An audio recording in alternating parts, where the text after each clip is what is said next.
కర్నూలు జిల్లా ఎమ్మిగనూరులో ఉద్రిక్తత చోటు చేసుకుంది. బందోబస్తు మధ్య పోలీసులు, మున్సిపాలిటీ సిబ్బంది పేదల ఇల్లు జేసీబీతో తొలగించారు. గడువివ్వకుండా ఇల్లు తొలగిస్తారని బాధితులు ఆవేదన వ్యక్తం చేశారు.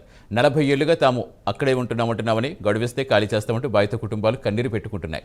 పిల్లలకు 10వ తరగతి పరీక్షలున్నాయని గడువివ్వాలని వేడుకుంటున్నారు. కోర్టు ఆర్డర్ ప్రకారం ప్రభుత్వ స్థలంలో ఇల్లు తొలగిస్తామని మున్సిపల్ కమిషనర్ గంగిరెడ్డి తెలిపారు.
కొట్టలో గత 36 ఏళ్ళు, నా వయసు 36 నుంచి ఉన్నాము.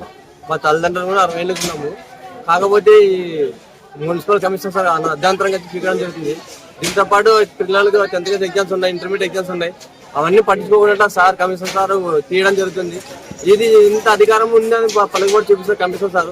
పిల్లల మీద జాలి 2 రోజులు టైం ఇస్తే బాగుంటుందని కోరుకుంటున్నాము. దయచేసి చెప్పినాము, ఎమ్మెల్యే సార్ కూడా పట్టించుకోవడం లేదు.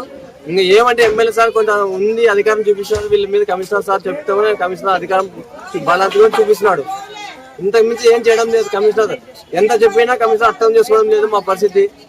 ఇచ్చినారు, ఎప్పుడు ఇచ్చినారు? అర్ధరాత్రి 9:30, 10 అయింది. అర్ధరాత్రి 10 అయింది. 10 గంటలు ఇస్తే ఏం చేస్తాం? 10 గంటలు తీసుకుని పొద్దున 6 గంటలు పీకమంటే ఎలాగా? మాకు టైం ఇవ్వడానికి కొడుతున్నాము. ఒక 3 రోజులు 4 రోజులు ఇస్తే మేము పీకేసి పోతాం.